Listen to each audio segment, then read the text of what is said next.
Welcome back to Contractor Growth Network. I'm your host, Mike Kyle, and today I'm going to be going over my 3 best social media tips that are going to allow you to create quick and efficient content for your contracting business. One of the things that I've been seeing over and over with contractors and clients that we work with is they want to get into posting on social media. Part of it's overwhelming. They have other things to do, so it just falls lower and lower on the priority list. But what I'm about to go over today is going to show you how to create pieces of content in 10 minutes or less with these 3 easy tips. Let's get into it. So my first tip to creating quick and efficient content is keep it simple. And how are we going to keep it simple? Well, we're going to limit our videos to 2 to 3 edits max, because I know that editing can feel overwhelming as hell sometimes. Maybe it's a software that you've never used before. You've never edited anything before in your life,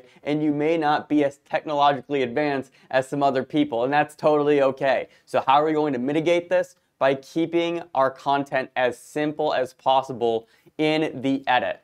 And then additionally, this is going to allow you to create content fast. Because you're only doing such a minimal amount of editing, you can just move on to the next piece of content, get in, get out, and you're all good to go. So let's jump in now to an edit that I actually did on a call with some of our clients. And if you just look at the timeline right here, you can see that we only have 2 clips as well as a text title, and that's it. The first clip was just a quick 15-second clip of me introducing myself. Hi, my name is Mike with Cavalier Construction, and we are at this job site today.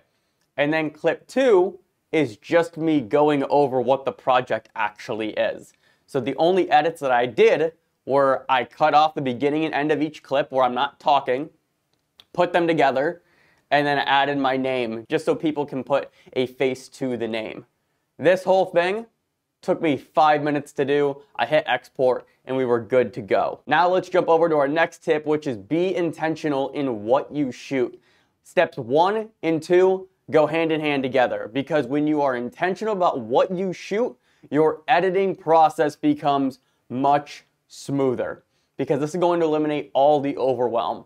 It's one thing to import all your footage into your little editing software and you have 15 clips to go over. Well, that's a lot. What am I going to do with all 15? Because if you're just starting out editing, you're going to feel like you have to use all 15, and that's not the case. But we can make this easy on ourselves up front by actually going in with the game plan. What's the piece of content going to be? What do I need to show? What's necessary for the homeowner to know?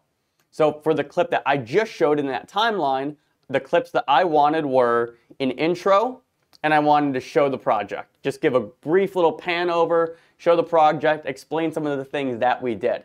Well, that's just 2 clips right there. If I wanted to get fancy, I could do a 3rd clip outro. Hey, thanks so much for watching. If you want to learn more, check out our website, and then end the clip there. But knowing what you want to shoot before you actually edit and create the piece of content is going to save you so much time in the editing process. And just for fun, here's an example of 2 different projects that I just recently edited. So if you watched our last video, which was a complete behind the scenes of what it's like when we go out and film videos for clients, you know I had a lot of clips in that. What you're looking at up top here is my project video file. In total, I think I had 76 clips from a day and a half of filming with this client, compared to the 2 clips and a voiceover from the previous editing screenshot that I just had up on screen. Which one of these do you think was easier to edit? Because I can guarantee you the bottom one's going to win every single time. And lastly, my 3rd tip for you is don't edit your videos within each social media app. Instagram, Facebook, TikTok, they all have built-in video editors into their app, where you could, in theory, create content directly from the app and upload it. However, as I've talked about before in a previous video, we can take one piece of content and then disperse it to those other platforms. So instead of having to learn 3 different editing softwares, why would we want to do that if editing's already a pain in the ass as is?